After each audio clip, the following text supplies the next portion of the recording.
প্রিয় বিধায়ক মাননীয় শোভনদেব চট্টোপাধ্যায়কে খুশি করে গাড়িওয়ালা দেওয়ার জন্য জানাই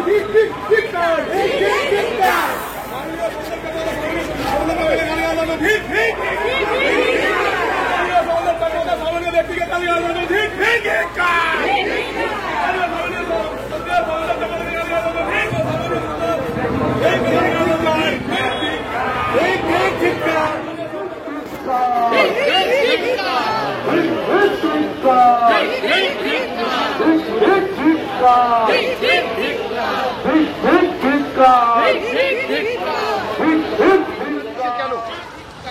ধিক্কার মিছিল 10ই মার্চ যে আমাদের ব্রিগেড সমাবেশ ছিল, সেই সমাবেশ উপলক্ষে আমাদের এমএলএ সাহেব শোভনদেব চট্টোপাধ্যায় উনি একটা জনসমাবেশ করেছিলেন। সেইখানে ওনাকে কোনো ব্যক্তি, তার নাম আমি বলতে চাই না, এই সমস্ত লোকের নাম মুখে আনা যায় না,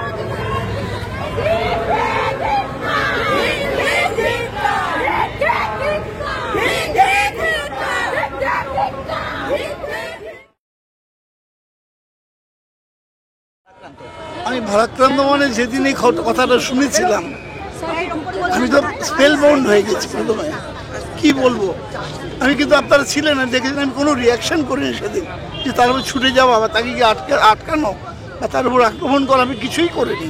আমি স্পেল বাউন্ড হয়ে গেছি। আমার এই এত দীর্ঘদিন ধরে রাজনীতি করছি, তার আগেও তো আমার একটা জীবন ছিল, শুধু রাজনীতি করিনি, আমি অন্য কিছু করেছি, কিন্তু কেউ এই ভাষায় গালাগাল দিতে পারে এতগুলো মানুষের সামনে, আমার তখন মানে কোনো আর কিছু কাজই করছিল না, যার জন্য আমি সাথে ভালো করে বক্তৃতাও করতে পারি। বিষয়টা হলো যে সভাটা তো চালাতে হবে, তো সভা চালাবার দায়িত্ব দেওয়া হয়েছিল তাকে টাউনের সভাপতিকে দেওয়া হয়েছিল, তিনি তো সেইভাবেই চালাবেন। তিনি কি করলেন, আমি বললাম যে প্রথমে তো গিয়ে দেখলাম লোকই নাই, তারপর আমি যাদের মিছিল করে আসতে বলেছিলাম তারা আসার পর দেখলাম লোক আছে, এসছে, তখন মিটিংটা শুরু করলাম। আমি বললাম যে এবার আরম্ভ হোক, মিটিং আরম্ভ হলো। প্রথমে তিনি বক্তব্য রেখে দিলেন, তারপরে যার নামই ঘোষণা হচ্ছে তার আগে তিনি 7 মিনিট 5 মিনিট 8 মিনিট করে বক্তব্য রাখছেন। এটা তো প্র্যাকটিস নয়, কোনো মিটিংয়ের প্র্যাকটিস নয়। তারপরে ছাত্র নেতা এসছে, যুব নেতা, প্রেসিডেন্ট 2 জন এসছে, তাদের দিয়ে বলাবো, কিছু সিনিয়র সিআইসি আছে তাদের দিয়ে বলাবো, কারণ বললে একটা কমিটমেন্ট তৈরি হয়, লোকগুলো বেশি আসবে। এমনি কোনো মিটিং শহরে কম হয় সেদিক থেকে দেখতে গেলে। তো সেই জন্যে 4 জনকে বলার আগে, বলার পর আমি কিন্তু 5ম জনের বেলায় আমি বলেছি তুমি আর বলো না, তুমি খালি এবার বক্তার নাম বলো। ওই তাই হলো রিয়াকশান। কোনো গালাগাল করিনি, কোনো মন্দ করিনি, কোনো বাজে কথা বলিনি, কোনো অশালীন কথা বলিনি, কোনো রূঢ় ভাষায় কথা বলিনি।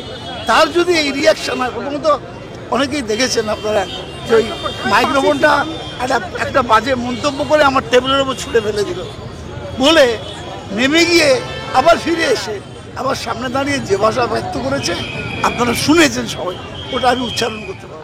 এটা তো সকলেরই মনের মধ্যে সেই ভয় আছে যে দেখুন ভাই, প্রত্যেকটা মানুষের পরিচয় আছে, একটা পরিচয়টা তার ভাষায়, তার কথায়, তার ব্যবহারে, তার অন্যান্য সাংস্কৃতিক জীবনে সেগুলো প্রতিফলিত হয়। সেটা তো সে নিজেকে নিজে ছোট করে যায়, আমায় কিছু করতে পারবে না। আমি দলকে জানিয়েছি, আরো জানাবো, বাকি আছে কয়েকজনকে দেওয়া।